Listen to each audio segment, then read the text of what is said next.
So the first thing that I need to do, I'm going to create a blank query. I'm going to right click here on demo, new query, other sources, blank query. In here, if I go to my advanced editor, I have only one step, and that step is the source, and that source has just nothing, right? It's blank. Okay, let me cancel this. I'm going to go to my demo query. I'm going to go to my source, and this is the information that I want to bring. I'm going to bring the file contents. I'm going to select all of this up to the parentheses, and I'm going to Control C. I'm going to go to my query, blank query. I'm going to go back to that advanced editor, Control C plus to make it a little bit bigger. And instead of these quotation marks, I'm going to paste the information that I brought from my demo query. Once I'm there, I'm going to say done. That's all that I want to bring there. This is my binary file. This is the name of the file and how many bytes that file has. That is exactly what I need, because now I'm going to create a parameter. The parameter will be connected to this query. So I'm going to go to Home, Manage Parameters, New Parameter. And that parameter will be called, let's say, I should have renamed my query as well. Let's say my file, or my file. That my file parameter will need information, is required, and the type will be binary. That is the type of this query, this information that I have here, right? So binary, so just the value binary, default value. And I have the option, just one, to bring that information from my query one. I'm going to select that. Current value, I only have one option, query one. That's fine. And I'm going to say, okay. Here I have, just like Power Query create that information when we combine files, now we have that parameter, we have that file, and we have the query. Let me rename this. I'm going to say file from file one, do something. So my file will be my parameter with my file, right? So once I have that information, then I can go to my query, go to the source, and instead of having this information hard-coded, let's remove that, including the quotation marks. Let's delete that. And now I'm going to refer to my parameter. My parameter is my file. I'm going to go to the end, and I'm going to press enter. Oh, something didn't, sorry. I should have deleted my contents or file contents as well, because that is included in that file one. Remember, I copy file contents and all the address. That's what I copied on file one. That's why I cannot have it here. So I'm going to press enter. Oh, I left this. I press enter, and it brings all the information again, right? So, and if I go to my last step, this is the information exactly as I finished, and that is because this is referring to the same file that I had in my demo query. Perfect. But now this is where it gets much better, because now here on my demo query, I can right click and I can create a function from here. So I'm going to create function.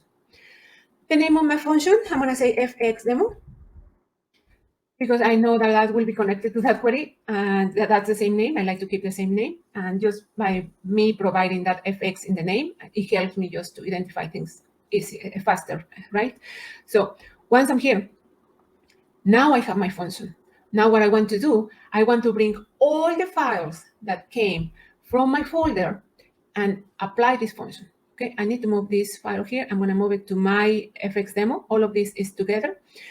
So Power Query, once I create the function, Power Query creates a folder, and it brings all the information that is connected to that function. This is not recognized as part of the function, but it is part of the function because it's part of my parameter. So that's why I move it to the fx demo folder. So I'm going to right click here on the white space. I'm going to say new query, file, folder.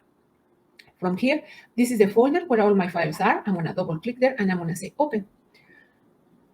This is the content. I have only 2 files, and I'm not gonna combine. I'm gonna transform data. I'm gonna click there, and just let me see. Just let me check that you can still see everything correctly. Yes, perfect. Okay, now that I have this information, I just want to invoke my function, because I'm gonna invoke that based on the binary files that I have in here. So I'm gonna add column, custom column. And in here, I'm not gonna keep that column name, so I'm gonna just leave custom. And when I can invoke from here, but no, let's do it in the other way. Add column, invoke custom function. And the name of the column, let's leave custom, that's fine.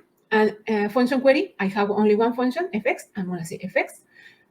My file is coming from a table. Make sure that you have a table here. And the column is content. That is correct. There are more columns listed here. I just want the content. And I'm going to say, OK.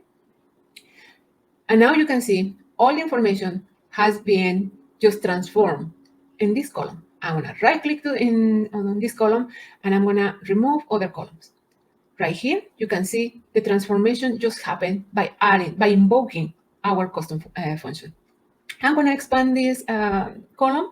Let's say in here, if in demo, and something that I forgot to mention. So let's say in my demo query, for any reason, I said, I'm going to delete these two columns at the end, and I delete them. The new step is called remove columns, and you can see it here. Table remove columns, and it's removing these two columns. If I go to my function, if I click here, I go to the bottom. Here is my last step that I just did on my demo query. That is my base query, let's say, and incorporated that step.